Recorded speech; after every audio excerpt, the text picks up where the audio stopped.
Chapter 11. Why is what? Jade stared at her ancient car. That was here, on the day she was born. What? She repeated. Traveler stared at the time-trapped, warping vehicle, punched in something on his watch. Okay, back at Engineering Academy on Gallifrey, it usually took a bit more work to prove a theory. He trailed off. Jade smiled weakly and absently. She went to touch the bright pink metal of the car door, but found Traveler gripped her hand, led her back a few feet. The phone's ringing, dude, she said. No, he said grimly. Let me take some more readings first. The stranger in white began circling the car as Jade trailed behind. He was, as usual in a situation like this, insistently typing on his faithful, futuristic watch. After 2 complete rounds around the vehicle, he finished his assessment and concluded, Great, a quantum time echo. Ring. I don't know what that... Jade was derailed from her train of thought as she witnessed 2 ghosts emerging from the cemetery. They were neon blue and full of static, as the reception wasn't quite right. But Jade could see whom they were. Alex, Tim. Yet, holy shit, were they old. She considered as she attempted to see more detail. Not easy as they were moving and twitching erratically. Ring. Ring. She saw Alex yelling at her and flailing his arms, yet no sound came out. Tim was sipping something. Traveler had not appeared to notice, as he was transfixed with readings he was receiving. Jade pointed at Tim's electric specter. Traveler paid 0 attention. As she dropped her hand, she noticed a wraithful angel crouching behind him, also static-laden, and twitching in blue, almost as if the second she pointed and really concentrated on Tim, the stone monster was suddenly there. Tim stared at the wraithful angel a moment, then turned his attention to her. Out of nowhere, the instant he looked away, the rock demon was grabbing for him, got his ankle.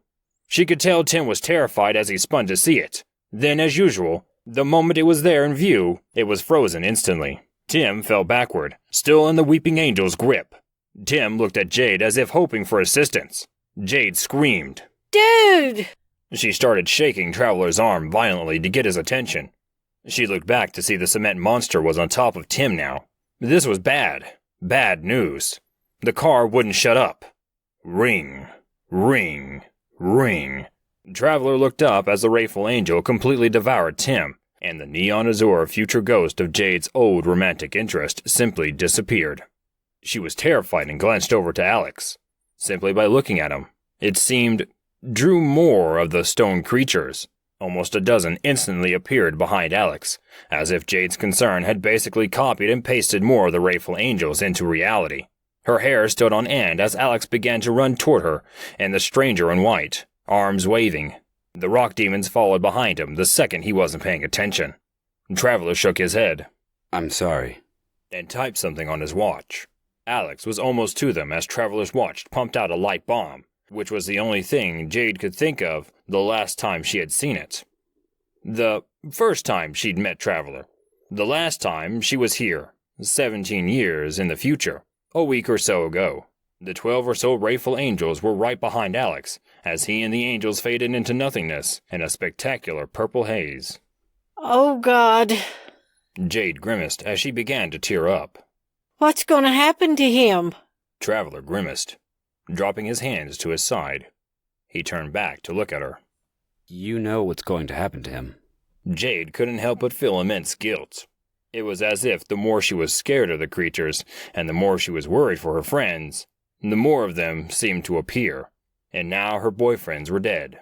So, what is a quantum time echo? Jade was determined to move past it.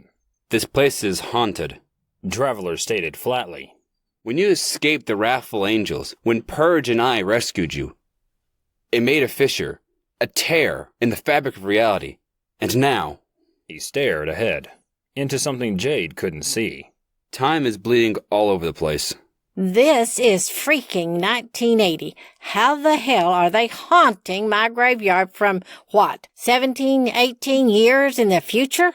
Traveler sighed, almost impatient. Closer to 34 years. Look, Jade, you see into it time better than any other human on this planet. However, you're still stuck in linear thinking. This place is leftover temporal energy from the vacuum you created when you were ripped from your existence. That vacuum goes both ways. Jade looked up at the sky. I can't. She watched a crow fly past as it screeched at her. Ring, ring, ring, ring. Jade screamed so loud that it startled Traveler. A moment passed in the graveyard. She wiped her eyes. Could you at least get that goddamn phone? In response, the stranger in white pointed his watch at the car and let loose the electrical blue stream she had seen so many times before. Jade's pink aspire ceased warping in and out of reality, yet the phone would not stop its merciless onslaught on her ears, her nerves, and her sanity. Traveler reached in and picked up the phone. Hello, you have reached the winter of discontent. How may I help you? Jade knew he was trying to lighten her up. To no avail. It was a complete failure. Sudden dread crept up on her when Traveler made a strange face. A face she was not used to seeing. He was confused. He handed the phone to Jade. Be careful? Careful? Her eyebrows met as she cradled the antiquated plastic. Jade? A woman's voice asked. It was a terrible connection. A call from across the void. Yeah? She answered nervously. There were explosions in the background, but Jade knew exactly who it was when the woman said the next sentence. It's you. Me. Now you need to listen very carefully.